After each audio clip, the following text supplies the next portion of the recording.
আজ মানবিকতার এক উজ্জ্বল দৃষ্টান্ত গড়ে তুলল উদয়ের পথের সংগঠন। সড়ক দুর্ঘটনায় গুরুতর আহত হয়ে দীর্ঘদিন ধরে শয্যাশায়ী সুভাষ হালদারের বাড়িতে পৌঁছে দেওয়া হলো 2 মাসের খাদ্য সামগ্রী।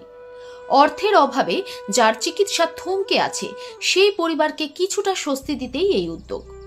সংগঠনের পক্ষ থেকে উপস্থিত ছিলেন শিক্ষক সুজাউদ্দিন আহমেদ, সেন্টু মণ্ডল, রফিক আনসারি, সোনিয়া, টুম্পা, সাথী এবং বাপন সহ একাধিক সদস্য।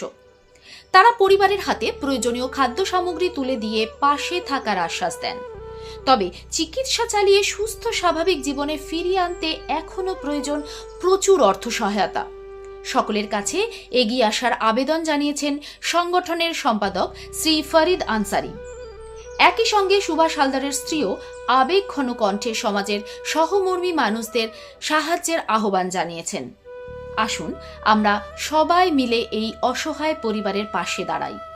একটি ছোট সহায়তা ফিরিয়ে দিতে পারে একটি জীবন। আজকে আমরা এসেছিলাম এই মুদিখানা বাজার কিছু চাল ডাল নিয়ে, এগুলো আমরা দিয়ে গেলাম আমাদের উদয়ের পথের পক্ষ থেকে। আর যেটা ফেসবুকে পোস্ট হয়েছিল সেটা ওনার অ্যাকাউন্টে যারা দিচ্ছেন আরও এগিয়ে আসুন আপনারা, এটাই আমি আমাদের সংগঠনের পক্ষ থেকে বলতে চাই। আমাকে উদয়ের পথে এই সংগঠন থেকে আমাকে অনেক সাহায্য করেছে দাদা দিদিরা। এই আমার সংসারের জন্য এই সমস্ত খাবার আজকে পৌঁছে দিয়েছে। তো আপনাদের কাছে আমার এইটুকু মিনতি যে আমার স্বামীর চিকিৎসার জন্য কিছু অর্থ প্রয়োজন, আপনারা যদি একটু এগিয়ে এসে সাহায্য করেন তাহলে আমি আমার স্বামীর চিকিৎসা করতে পারবো। এইটুকুই আপনাদের কাছে আমার মনে হয়। আজকে এসে দেখতে পেলাম না আপনার স্বামীকে, কোথায় আছে? আমার স্বামীকে চেকআপে পিজিতে নিয়ে যাওয়া হয়েছে। এর আগে যে আমরা ভিডিও পোস্ট করেছিলাম আপনার অ্যাকাউন্ট নাম্বার দিয়ে, সেখানে কি টাকা ঢুকেছে? হ্যাঁ, ঢুকেছে। যে টাকা ঢুকেছে সেটা কি পর্যাপ্ত না? চিকিৎসার জন্য আরো টাকার দরকার।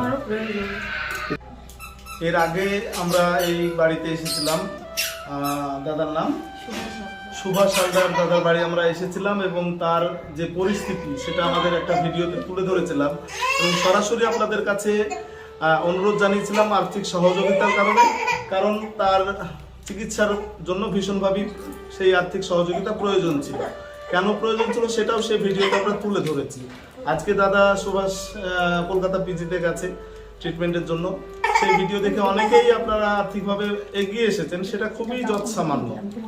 এখানে আমি দিদির নাম্বারটা সরাসরি আমি সেই ভিডিওতে দিয়েছিলাম এবং সেই ভিডিওতে সেই নাম্বারই আপনারা টাকাটা পাঠিয়েছিলেন। আবারও আপনাদের কাছে অনুরোধ জানাচ্ছি সেই নাম্বারই আর্থিকভাবে এগিয়ে আসার জন্য, কারণ এখন অবধি যে টাকা তাদের হাতে এসেছে সেটা পর্যাপ্ত নয়।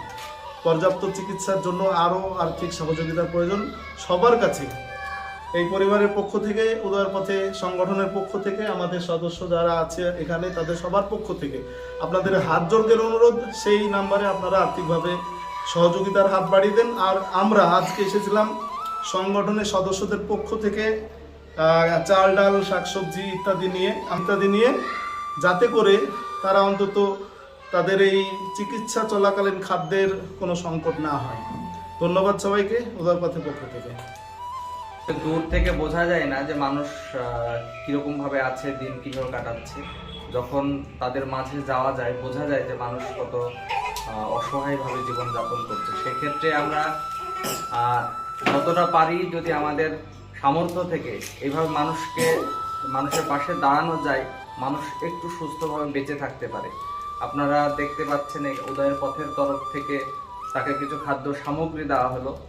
এখানে দেখুন উদয়ের পথের যে সংগঠনের তরফ থেকে যে সহযোগিতাগুলো করা হচ্ছে সেগুলো ঠিক মানুষের কাছে পৌঁছাচ্ছে। আপনারা ভরসা রাখতে পারেন এই সংগঠনের প্রতি এবং আপনারা যখন যেভাবে সাহায্য চাওয়া যাবে আপনারা অবশ্যই মুক্ত হস্তে আপনারা দান করতে পারেন, এগিয়ে আসতে পারেন এবং আপনার দান মানুষের সেবায় কাজে লাগবে।